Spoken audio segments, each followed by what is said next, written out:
कार्यक्रमामध्ये मी सुनीता वाकुरे तुमचं खूप खूप स्वागत करते। शारदीय नवरात्र उत्सवाच्या तुम्हाला खूप खूप शुभेच्छा मॅडम। धन्यवाद। या नवरात्रानिमित्त गटशिक्षण कार्यालय उस्मानाबाद गटशिक्षण अधिकारी रोहिणी कुंभार मॅडम यांच्या संकल्पनेतून एक अनोखा कार्यक्रम या ठिकाणी होतोय, संवाद नवदुर्गाशी। या कार्यक्रमात तुमचं खूप खूप स्वागत।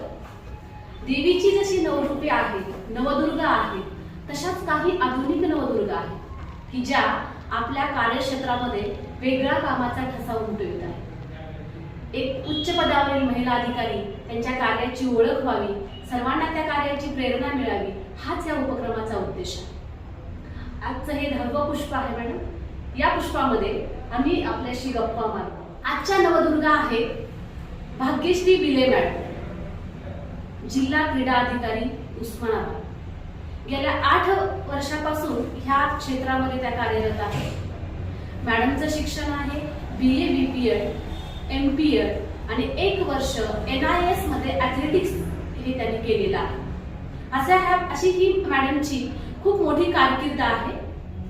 आज मॅडमशी आपण छान गप्पा मारणार आहोत मॅडम।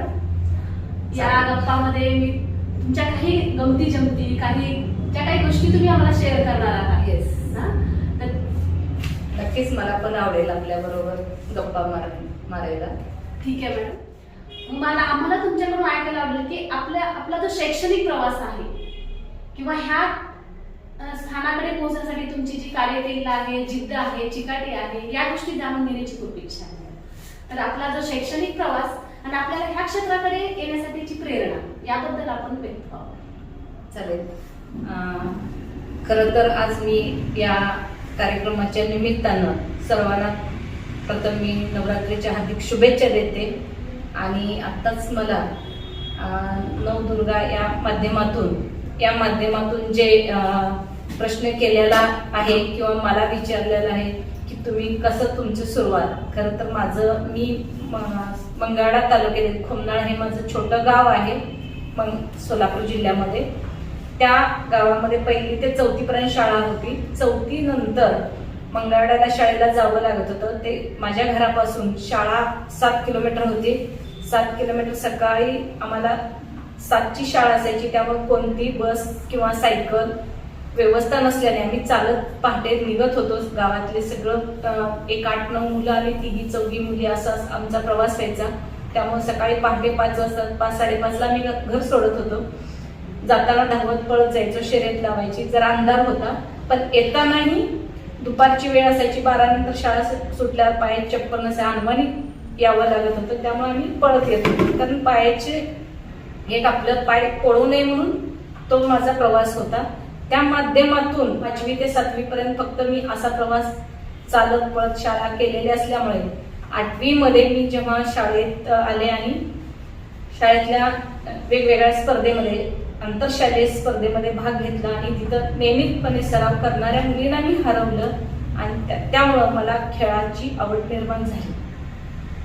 ओके मॅडम, तुमच्या शैक्षणिक प्रवासाबरोबर खरं तर ह्या खेळाच्या आवडी तुमच्या त्या ठिकाणी रुजल्या आणि तेव्हापासून हा प्रवास तुमचा चालू झालेला।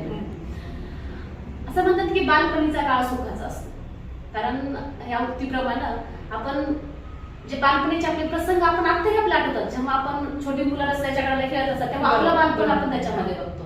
तसंच आपली मुलं खेळत असतात तेव्हा सुद्धा आपलं बालपण की मी पण ही गोष्ट माझ्या बालपणी केली होती। असा एखादा मजेचा किस्सा असतो किंवा एखादी खोडी असते किंवा असे प्रसंग खूप असतात।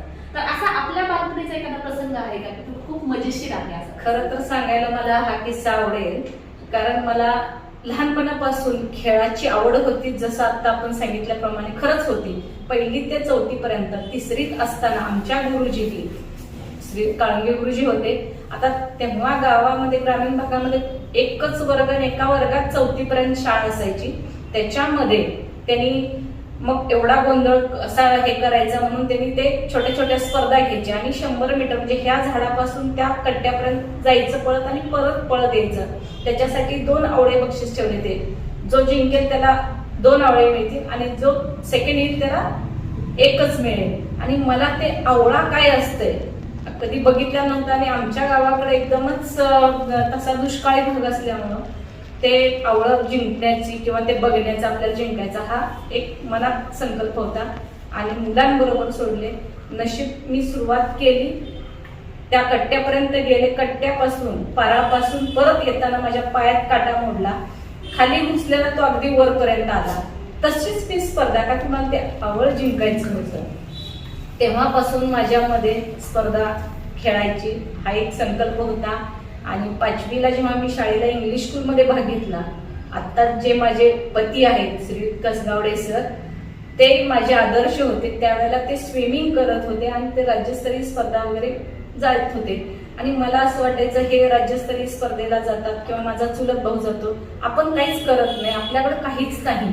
म्हणून मी मग आपल्याला पोहता येत नाही, काय करायचं, म्हणून मी रनिंगमध्ये उतरले. आणि रनिंगच्या माध्यमातून मला आतापर्यंत France, America, Indonesia, Korea, Hungary, Japan अशा 7 देशांना मी जाऊन आले. आणि मला राज्य शासनाचा 95 ते 96चा शिवछत्रपती क्रीडा पुरस्कार मिळाला.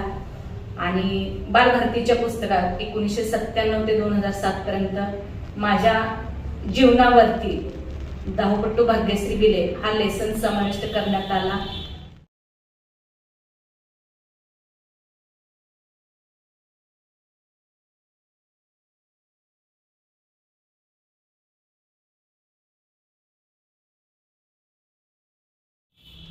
म्हणजे जी प्रेरणा मिळाली ती तुमच्या शिक्षणाच्या वयामध्येच प्रेरणा तुम्हाला मिळाली की मी हा जे करिअर करणार ते मी क्रीडा क्षेत्रामध्ये करिअर करणार.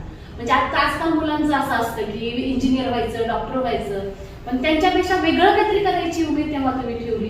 ही खूप चांगली संकल्पना आहे की मुलांना इतरही क्षेत्रामध्ये करिअर करता येतं. त्यापासून तुम्ही म्हणजे खूप छान पद्धतीने हे सांगितलं मॅडम. आपल्या जीवनाचं एक रुटीन ठरलेलं असतं, काम करायचं मग घरी, अशा पद्धतीचं एक रुटीन असतं.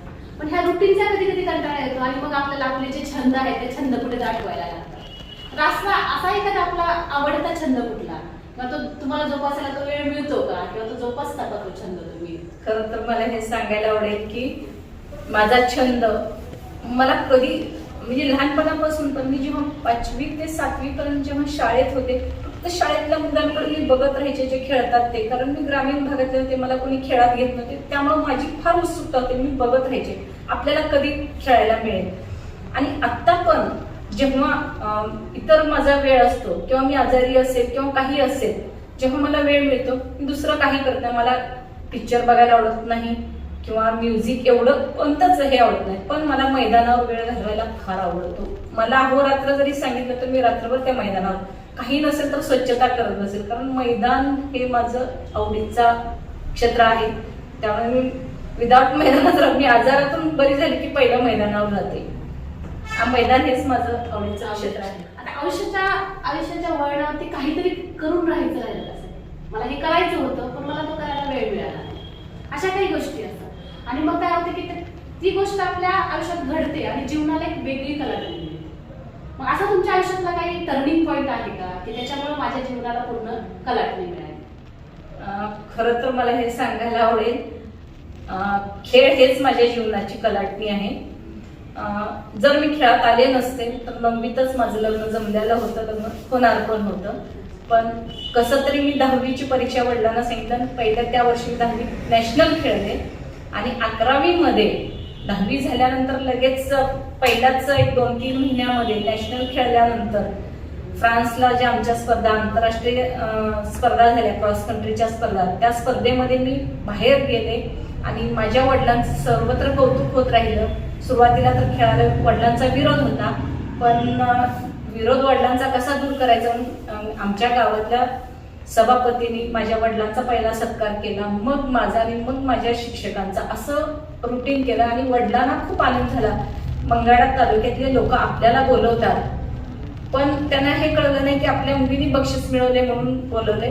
पण जेव्हा सत्कार करताना तेव्हा कळलं की आपल्या मुलीने एवढं मोठं बक्षीस मिळवलं म्हणून आपला सत्कार. तेव्हापासून त्यांनी मला खेळायला प्रोत्साहन दिलं आणि तिथून माझ्या जीवनाची टर्निंग पॉइंट झालेली आहे. कारण नसतं तर मी आज कुठेतरी हाऊसवाईफ म्हणून तेव्हाच कुठेतरी शाळा म्हशी राखत बसले असते. पण तिथून खेळायला सुरुवात झाली, यश मिळालं, नेहमीचा जो रोजचा प्रवास होता 7 किलोमीटर जाणे आणि 7 किलोमीटर परत येणे, हा 14 किलोमीटर माझा जो प्रवास होता. आणि दुपारनंतर संध्याकाळी म्हणजे 12च्या नंतरची जी वेळ असायची घरी पोहोचले 1 ते 6 वाजेपर्यंत पण म्हशी राखणे, शेळ्या राखणे हा उद्योग होता. त्याच्या माध्यमातून माझा एनरोल्स होत होता. म्हणून मला तो स्पर्धेला कारणीभूत ठरला. आणि ह्या सगळा व्यायाम आणि जे 1989 मधली माझी जी पहिली जागतिक क्रॉस कंट्रीची जी स्पर्धा फ्रान्सला झाली, तिथून माझ्या आयुष्याला कलाटणी मिळाली. आणि ते पहिलं माझं नॅशनल आणि इंटरनॅशनल ह्या स्पर्धेमुळं मी आज ह्या ठिकाणी आहे. आणि मग ह्या जीवनाच्या पटलावरती खूप सारे प्रसंग, सुखाचे प्रसंग असतात, दुःखाचे प्रसंग असतात. पण जास्त आपल्याला सुखाचे प्रसंग ऐकायला आवडतात. बरं, ते आठवतं की मी असं केलं होतं तेव्हा असं झालं होतं, असे प्रसंग आपल्याला. तर असं ह्या गोष्टीचा ह्या खजिना जो आहे सुखदुःखाचा खजिना, सुखाच्या खजिन्यातील एखादा क्षण की जो तुमच्यासाठी खूप अविस्मरणीय आहे, सुखद क्षण आहे, असा एखादा क्षण आपण या ठिकाणी सांगावं. खरं तर जेव्हा दुःखाची एखादी घटना येते, म्हणजे एखादा अनुभव हेच सांगितलं ना मी, सुरुवातीला वडील स्पर्धेला जाऊ देत नव्हते. आम्ही चोरून जायचो. ज्यादा इंग्रजीचा तास आहे म्हटलं की लगेच पाठवायचे, पण खेळायचं म्हटलं की पाठवत नव्हते. मग चोरून जाणे, स्पर्धेला गेले की परीक्षेला गेले म्हणून सांगायचं, जिल्ह्याच्या ठिकाणी परीक्षा द्यायला गेल्या. मग जेव्हा लगेच विभागाच्या स्पर्धेला जाताना असली कुठली परीक्षा देते काय, कलेक्टरची परीक्षा द्यायला लागली काय, म्हणून त्यांनी चौकशी केली आणि मला घरातून बाहेर काढलं. मग मी आमच्या सरांच्या घरी राहिले आणि त्याच्यानंतर मग 2-3 दिवस जेवणच नाही दिलं, तरी पण खेळायचंय. मग वडिलांचा सत्कार झाला. हे सगळं हे खरं तर दुःख आल्यामुळं आपल्याला सुखाचं मिळालं. आणि दुःख आल्याशिवाय आपल्याला सुखाचं महत्व कळत नाहीये. तर मी आजही सांगते, आजही मला काम करत असताना काही गोष्टी अडचण येतात, पण त्या अडचणी आल्या तर नक्कीच आपण सक्सेस पुढे होतो. एक अधिकारी, एक आई, एक पत्नी, या सर्व गोष्टीची सांगड कशी करतात? खरं तर आज सांगायला आवडेल, आई म्हणून पण मी जेव्हा मुलांना हे करते तर मुलांना सांगते, मुलांना खेळात फिटनेस ठेवा तर तुमचं करिअर होणार आहे. हे आई म्हणून झालं. ऑफिसमध्ये सुद्धा आल्यानंतर जेव्हा मी ऑफिसमध्ये येते तेव्हा सगळ्यांना सांगते, आपण जेव्हा 1 तास व्यायाम केला तरी आपण ऑफिसमध्ये दिवसभर जो क्षीण येतो तो निघून जातो, पण व्यायामाला महत्व द्या. आणि तसं तर आमचं हे क्रीडा कार्यालय सगळ्यांनाच अवगत आहे आणि सगळेजण करतात. त्यामुळं इतर कार्यालयात गेल्यानंतर सर्वजण म्हणतात की तुमचं कार्यालयाकडे बघितले आम्हाला प्रोत्साहन येतो. तुम्ही जेव्हा पण आला की तुम्ही एकदम असं डॅशिंग वाटतं. सर म्हटलं ऑफकोर्स आम्ही डॅशिंग असणारच आहे. म्हटलं आम्ही खेळाडू आहोत, अधिकारी म्हणून आम्हाला त्याचा एवढा हे नाही, पण एक खेळाडू म्हणून सार्थ अभिमान वाटतो. आणि नेहमीच सगळ्यांशीच फायटिंग करायची सवय लागलेली आहे. मग ते खरं असो किंवा खोटं असो, नेहमीच आम्ही फायटिंग करतो. मग आमचा विषय असला तरी आम्ही करतो, दुसऱ्याचा असला तरी आम्ही मध्ये जाऊन सांगतो, सर असं नाही, असं करता येतं. आणि माझे मिस्टर ते एक जलतरणपटू आहेत, श्री महादेव कसगावडे. आज ते जिल्हा क्रीडा अधिकारी म्हणून लातूरला काम करतात. आणि त्यांनी मला कधीच असं पत्नी या नात्याने बघितलेलं नाही, नेहमीच प्रोत्साहन दिलेलं आहे. कारण माझा आदर्शच ते आहेत. आम्ही एकाच शाळेमध्ये शिकलो, 1ली ते 12वी, पुन्हा ग्रॅज्युएशन फक्त दुसऱ्या शाळेमध्ये. शिकवणारे शिक्षक एकच, भगत सर म्हणून आहेत. दोघांना स्विमिंगलाही ते शिकवायचे आणि रनिंगला पण ते शिकवायचे. त्यामुळं माझे मिस्टरच हे माझे आदर्श आहेत. आणि आत्ताही ऑफिसमध्ये काम करत असताना आम्ही दोघं चर्चा करतो. मला कधी ते माझे मिस्टर असे वाटलेले नाहीत. त्यामुळे हसत खेळत काम होत त्यांचं. एकदम हसत खेळाचं फॅमिली तुमची आहे. एकदम वातावरण एकदम हसत खेळ. म्हणजे खेळाडूकडे एक गुण असतो की अपयश आणि यश दोन्ही बाजू सांभाळतात. अपयश पण पचवता येतं आणि यशाचा आनंद पण घेता येतो.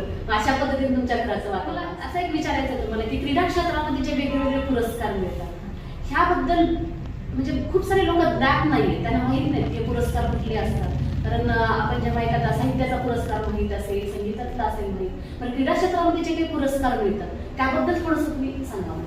खरं तर क्रीडा क्षेत्रामध्ये जे पुरस्कार आहेत, जो खेळतो त्यांना खेळातले पुरस्कार माहिती असतोच. कारण जिल्ह्यात खेळल्यानंतर आपण जर राज्याला गेलो, राज्यामध्ये कोणते पुरस्कार मिळतात, जिल्हा लेवललाही पुरस्कार ठरलेला आहे, राज्याला आहे किंवा राष्ट्रीय पातळीवरचा पुरस्कार आहे. आणि कळतं माझा हा खेळ तर इंडिव्हिज्युअल आहे, त्यामुळं इथं वशिलाचा प्रकारच येत नाही. मला माझे पॉईंट ठरलेले असतात. प्रथम क्रमांक असेल तर त्याला 10 गुण असतील, द्वितीय असेल तर 7 गुण असतात, तृतीय असेल तर 5 असतील. असे जे काय क्रायटेरिया जीआरनुसार तो असतो. त्यामुळे तिथं कोणत्याही प्रकारची पार्सलिटी होत नाही. आणि हे खरं तर स्पोर्ट्स मधले तर पुरस्कार किंवा आता शालेय अभ्यासक्रमातलं मला माहिती नाही जास्त त्यातलं, पण स्पोर्ट्स मध्ये जे खेळतात त्यांना सर्व पुरस्काराची माहिती असते. कदाचित एखादा खेळाडू होतो पण नेक्स्ट इयरला त्याला पुरस्कार हा मिळतो. आता हे क्रीडा क्षेत्र, कारण कोविडची एवढी मोठी परिस्थिती निर्माण झाली, पूर्ण लॉकडाऊन झालं, घरा म्हणजे प्रत्येक व्यक्ती घरामध्येच राहू लागला, तर तेव्हा क्रीडा क्षेत्र आणि कोविड ह्याच्यामध्ये थोडासा दुरुस्त असा होता तो प्रवास, की मुलं ग्राउंडवर येऊ शकत नव्हती किंवा काही जर करायचे बाहेरच पडू शकत होते, बाकीच्या गोष्टीवरती खूप सारे लिमिटेशन. मग त्या काळामध्ये आपली भूमिका काय? खरं तर कोविड आणि स्पोर्ट्स हे नातं फार जवळच आहे. आणि कोविडमध्ये जे तंदुरुस्त होते, जे खेळाडू होते, ते कुठेही आम्ही कोविड म्हणजे पॉझिटिव्ह वगैरे आलेले नाहीत. आणि जे पॉझिटिव्ह आले त्यांना हेल्थ विषयी त्यातून माहिती गेलेली आहे. हेल्थ चांगली असेल तर आपण कोविडला पळवून लावू शकतो. आणि बऱ्याच जणांनी जरी मैदानं बंद असेल तर प्रत्येक खेळाडूंनी घरात व्यायाम केलेला आहे. आणि आम्ही व्यायाम करण्यासाठी आमच्या कार्यालयाचे असतील किंवा शासनाच्या सुद्धा गाईडलाईन आहेत, प्रत्येकाने आपण घरात योगा करावं किंवा आपल्या घरात पायऱ्या असतील, पायऱ्या स्टेप्स ह्या जर केल्या तर आपला त्यातून फिटनेस होतो. आणि कोविड आजाराला आपण स्पोर्ट्सच्या माध्यमातून आपण तंदुरुस्त होऊनच परत पटवू शकतो. असं कोविड आणि स्पोर्ट्सचं रिलेशन असं आहे. म्हणजे हा जो इंटरव्ह्यू आहे तो आमच्या मुली पाहणार आहे, म्हणजे तुम्हाला तुमच्याकडे पाहून त्यांना प्रेरणा मिळणार आहे की आपणही क्रीडा क्षेत्रामध्ये आपलं एक क्षेत्र निर्माण करू शकतो, त्या कार्यक्षेत्रात आपण जाऊ शकतो, आपलं करिअर सुद्धा आपण त्याच्यामध्ये करू शकतो. तर तुम्ही मला छत्रपती पुरस्कार तुम्हाला नॅशनल लेवलला मिळाला, तसं आता अर्जुन पुरस्कार आहे, मग त्याच्या लेवल काय आहे? हा, आता मला एक सांगायला आवडेल, आपल्या शाळेतल्या मुलीच ऐकणार असतील हे सगळं. मुलींना खरंच सांगते की तुम्हाला खरंच आज हा जो कार्यक्रम गट शिक्षणाधिकारी रोहिणी मॅडमनी जो राबवलेला आहे, खरंच मुलींना प्रेरणा देणार आहे. म्हणजे जिल्हा क्रीडाधिकारी असेल किंवा या जिल्ह्यातले आपली अर्जुन पुरस्कार विजेते सारिका काळे मॅडम असतील, आणखी खूप काही खेळाडू आहेत. असं आपण त्यांच्या मुलाखती घेऊन विद्यार्थ्यांपर्यंत पोहोचवत असेल, नक्कीच आपल्या जिल्ह्यातले आणखी खेळाडू पुढे जातील. कारण विद्यार्थ्यांच्या पुढे असे आदर्श जर ठेवले तर आमच्या वेळेला नव्हतं असं, पण चला आज ह्या मुलांचं चांगलं नशीब आहे, चांगले अधिकारी भेटलेले आहेत. आणि त्यामुळं उस्मानाबाद मधल्या जिल्ह्यातल्या मुलींना मी सांगू इच्छिते, स्पोर्ट्स नुसतं तुम्ही स्पोर्ट्सकडे खेळ असं बघू नका, एक करिअर म्हणून त्याच्यामध्ये करा.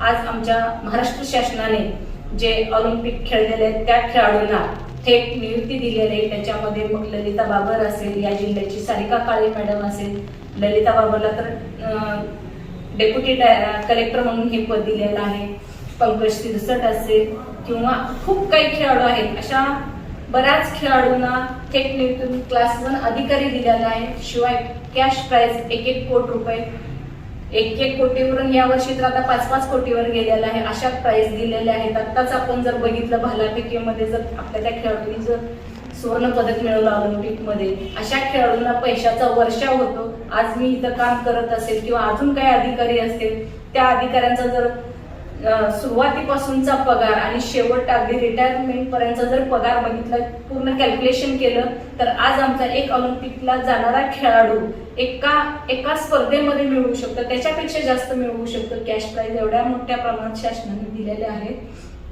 तर मुलांना सांगते, मुलांना स्पोर्ट्स फक्त स्पोर्ट्स बघू नका.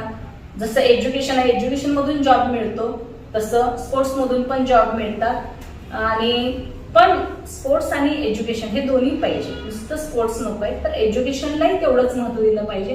टीव्ही बघण्यापेक्षा जर आपण मैदानावर गेलो तर एक आपला छंद पण होतो आणि आपला फिटनेस वाढतो. आणि जरी तुम्ही स्पोर्ट्स मध्ये नाही गेला तर केलेला आहे त्याचा तुम्हाला फायदा अभ्यास करताना, जिथे 4 तास अभ्यास करताना तुम्ही थकत होता, पण फिटनेस केल्यामुळे तुम्ही 6 तास काय 8 तास चांगला अभ्यास करू शकता. तर ज्या मुलींमध्ये स्वतःमध्ये टॅलेंट आहे स्पोर्ट्सचा असेल त्यांनी स्पोर्ट्स करावं, पण स्पोर्ट्स बरोबर अभ्यास सुद्धा तेवढाच महत्वाचा आहे. अभ्यास पण केला पाहिजे. आपण नुसतं स्पोर्ट्स न करता अभ्यासाला पण महत्व दिलं पाहिजे. अभ्यास आणि स्पोर्ट्स केलं तर आणखी तुम्ही पुढे जाल. आणि मी मुलींना अजून सांगते, मुलीनं चूल आणि मूल ही संकल्पना आपल्याला बदलायची असेल तर आपण नक्कीच स्पोर्ट्सकडे या. तुमच्यामधला जो धाडस आहे ते फक्त स्पोर्ट्समधून येतं, ते कुठेही विकत मिळत नाही. अनुभव मैदानावर गेल्यानंतर तुम्हाला वेगवेगळे अनुभव येतात. आपल्याला 4 माणसात जेव्हा आपण जातो, आपल्याला कोण कसं बोलतं तिथं तेव्हा आपल्याकडे हिंमत येते की कोणाला कसं बोलायचं, कसं उत्तर द्यायचं. हे तुम्हाला कुठेही मिळत नाही. मैदानावर गेले की ह्या सर्व गोष्टी तुम्हाला मिळतात. जेव्हा आपण एखाद्या ह्या म्हणजे उस्मानाबाद मधून एखाद्या तालुक्याच्या ठिकाणी गेले, तिथं आपल्याला राहायचं आहे, मग परिस्थितीला कसं जुळवून घ्यायचं हे फक्त स्पोर्ट्सच्या माध्यमातून. मग तुम्ही मैदानावर कसं आपलं घर स्वच्छ असतं, मग तिथं कसं मी मैदानावर बसू खाली, हे सर्व परिस्थिती तुम्हाला शिकवून देते. आणि खेळामुळं तुम्हाला परिस्थिती असेल, निसर्गाची जे आहे, उन्हात पावसात खेळायचं, सर्व हे खेळ शिकवतं. त्यामुळं मुलांना किंवा मी मुलींना सांगते की खरंच तुम्ही खेळा, आणि खेळातून तुम्हाला जे आत्मविश्वास वाढेल, जे यश अपयश, आज आपण बघितलं तर अभ्यासात एखाद्या विद्यार्थ्याला अपयश आलं की नाराज होतात, कुठं तर आपण आत्महत्यासारख्या घटना बघतो. पण आमच्या स्पोर्ट्समध्ये मला सांगायला आवडेल की कोणताही खेळाडू मी आज हारले म्हणून आत्महत्या करत नाही. आमच्याकडे उलट होतं, मी हारले नाही, येस मला जिंकायचंय म्हणून तो सरावामध्ये जातो आणि आजपासूनच लगेच सराव करतो. आणि समोर त्याला तो स्पर्धक दिसतो किंवा टायमिंग असतं, मला ते टायमिंग अचीव्ह करायचं आहे, किंवा मला जॅव्हलिन थ्रो करायचं असेल तर तिथं माझं 60 मीटर टाकलं असेल, कसं मला 62 मीटर टाकता येईल, हे आमच्या पुढे डिस्टन्स दिसतं. खेळामध्ये आत्महत्या करणारे खेळाडू नाहीत. अपयश आलं तर जास्त जोमाने मिळवण्यासाठी प्रयत्न करतात. म्हणून मी एक सांगते, सर्व विद्यार्थ्यांनी किमान आपण खेळात आलं पाहिजे. आणि तुमचं करिअर जर अभ्यासाचं असेल तर तिथे जा. ज्यांना करिअर स्पोर्ट्समध्ये करायचं तर त्यांनी स्पोर्ट्समध्ये करा, किंवा वेगवेगळे छंद आहेत, कुणाला डान्स असेल, कुणाला वक्तृत्व स्पर्धा असेल, कुणाला स्पर्धा परीक्षा तिथं जावं. पण तुम्ही मैदानावर सुद्धा 1 तास आलंच पाहिजे. म्हणजे जेव्हा मुलं खेळतात तेव्हा मुलांचा स्टॅमिना नक्कीच वाढणार आहे. येस, ह्यासाठी तरी मुलांनी कमीत कमी मैदानावर बरोबर. मॅडम, जर तुम्ही त्या क्रीडा क्षेत्रात आलेला आहात, शिक्षण आणि क्रीडा क्षेत्र या गोष्टी तुम्ही खूप छान सांगितलं आता मुलांना की बाबा अभ्यास तर करायलाच पाहिजे, आणि जेव्हा तुम्हाला करिअर निवडतं तेव्हा क्रीडा क्षेत्राचा जो करिअर तुम्ही निवडू शकता. जर आपण, माझा तुम्हाला प्रश्न आहे की जर तुम्ही क्रीडा क्षेत्रात आला नसता तर कुठलं करिअर तुम्ही निवडलं असतं? मी क्रीडा क्षेत्रात आलेच नसते तर मी हाऊसवाईफ म्हणून राहिले असते. मग मला शेती करावं लागली असते, आणि मला शेती आवडते करायला. आणि मला असं शेळ्या राखणं, म्हशी राखणं हे सुद्धा मला आवडतं. माझा आवडता छंद म्हटलं तरी काही हरकत नाही. आज कुणाला वेगळं वाटत असेल, जो माझा छंद आहे. मी शिकलेही शाळा नसते, त्यामुळं पर्यायच नव्हता. पूर्वीच्या काळामध्ये माझ्यासारख्या म्हणजे सामान्य कुटुंबातून आलेले माझे आई वडील, दुसऱ्याच्या ठिकाणी काम करणारे आई वडील असे होते. त्यामुळे आम्हाला शेतकरीच नवरा मिळाला असता, आणि त्यामुळे शेती ही आवडीचीच. म्हणजे पुढे शेती हा आवडीने तुम्ही? येस, शेती माझं आवड. शेतीमध्ये झाडं लावणे हे मला खूप आवडेल. आणि काही शेळ्या असतील, म्हशी असतील, माझं त्याच्यावर खूप जीव आहे. प्राणी मात्र खूप आवड. आजचा जो हा आयुष्याचं एक प्लॅनिंग असते प्रत्येकाचं, मला हे करायचंय किंवा असं, तर आपल्या आयुष्याचं काही भावी प्लॅनिंग आहे का, मला हे करायचं आहे? खरं तर मी इथनं जिल्हा क्रीडा अधिकारी होण्यापूर्वी मी क्रीडा मार्गदर्शक होते, आणि मला खेळाडू घडवायला जास्त आवडतं. पण मी स्पर्धा परीक्षा देऊन जिल्हा क्रीडा अधिकारी या पदापर्यंत आलेली आहे. आणि हे झाल्यानंतर मी आज पण मला जेवढा वेळ मिळाला तर मी मुलांकडे कोचिंगला जाते. मला मार्गदर्शन करायला फार आवडतं. मग ते कुठेही असू द्यात, मी रोडवरून गाडी चालवत असताना जरी एखाद्या कडेला एखाद्या शाळेत मुलं खेळतात, मी तिथं जाते, त्यांना सांगते. ते म्हणतात तुम्ही कोण, तुम्हाला कसं हे, कारण तो माझा आवडीचा छंद आहे. मी जेव्हा नाव आणि सगळं सांगितलं त्यांना लगेच कळतं की अरे ह्या मॅडम आहेत. मी सांगितलं मॅडम नाही की तुम्हाला ह्या दुरुस्त करायचे, ह्या चुका चुकीचं करू नका. आणि माझं आफ्टर रिटायरमेंट नंतर सुद्धा मी मैदानावरच येणार आहे. आणि मला 4 खेळाडूंना घडवायला नक्कीच आवडेल. यापूर्वी माझे 4 खेळाडू आंतरराष्ट्रीय खेळाडू झालेले आहेत. पण मी लवकरच पुन्हा MPSCची एक्झाम देऊन ह्या पदावर आल्यामुळे थोडंसं कोचिंगकडे मला वेळ मिळत नाही. पण आफ्टर रिटायरमेंट नंतर मात्र मी कोचिंग करणार आहे. ऍज अ कोच म्हणून तुम्हाला भविष्याचं तुमचं प्लॅनिंग आहे? प्लॅनिंग म्हणजे मला जे करता आलं नाही, काही माझ्या चुका झाल्या किंवा मला पुढे खेळता आलं नाही, काही माझ्या परिस्थितीमुळे असेल, किंवा एक मुलगी म्हणून लवकर लग्न करावं लागलं असेल, या माध्यमातून जे माझं झालंय ते मला मुलांना मिळवून द्यायचं आहे. किंवा पूर्वी आमच्या शिक्षकांना जे एखाद्या खेळाडूंकडे गरीब असेल त्याला प्रोत्साहनपर बक्षीस मिळवून द्यायचं असेल किंवा कुणाकडं, आज मी शासनात काम करताना याचा मला सगळा अनुभव आलेला आहे आणि तो मी सर्वांना बाहेरून म्हणजे पैसे मिळवून देणार आणि त्यांची जी गरिबी आहे ती दूर करून त्यांना मैदानावर कसं पुढे नेता येईल आणि मी NIS केलेला आहे आणि माझा तो फायदा मी विद्यार्थ्यांना देणार. धन्यवाद. आजचा जो संवाद आहे या संवादानिमित्त सगळ्यांना तुम्ही काय संदेश देऊ इच्छिता? आजचा जो संवाद आहे खरं तर मला गेले 2 वर्षापासून आपल्या रोहिणी मॅडम आहेत. मॅडम, आम्हाला नवदुर्गाबद्दल तुमची माहिती घ्यायची आहे आणि मी खरंच सांगू इच्छिते, मी पहिल्या वर्षी दिलं नाही पण पहिल्या वर्षी इथं आल्यानंतर नवरात्र करायला सुरुवात केली आणि त्याच वर्षी माझी ड्युटी लागल्यामुळे मला त्या देवीच्या मंदिरात जाता आलं. दुसऱ्या वर्षी कोरोनामुळे जाता नाही आलं. माझं लकीली 3रं वर्ष माझं लकीली आहे. माझ्या घरात पण मी 3री आहे. 3ऱ्या नॅशनल गेम मध्ये पण मी पहिली विजेते असल्यामुळं मला 3रा आकडा हा शुभ आहे आणि या माध्यमातून मी रोहिणी मॅडमना आणि आपल्या सर्व टीमला धन्यवाद देते की हा उपक्रम खूप चांगल्या पद्धतीने राबवलेला आहे आणि खरंच अशा वेगवेगळ्या क्षेत्रातल्या मॅडमनी नवदुर्गा नेमलेल्या आहेत आणि सर्वांना मी या कार्यक्रमाच्या शुभेच्छा देते परत एकदा आणि धन्यवाद देते. धन्यवाद मॅडम. आपल्याशी गप्पा मारून खूप छान वाटलं. आपला प्रत्येक शब्द हा अनुभव होता, कारण जी प्रेरणा खेळातून सुद्धा आपण काहीतरी करू शकतो. हा प्रेरणादायी उपक्रम, हा प्रेरणादायी आपल्या बोलण्यामधून खूप छान वाटलं. तुमच्या जीवनातील यशस्वी वाटचालीसाठी तुम्हाला खूप खूप शुभेच्छा. त्याचबरोबर तुमचा जो भावी प्लॅन आहे त्यालाही खूप शुभेच्छा देते आणि या ठिकाणी थँक्यू मॅडम. धन्यवाद.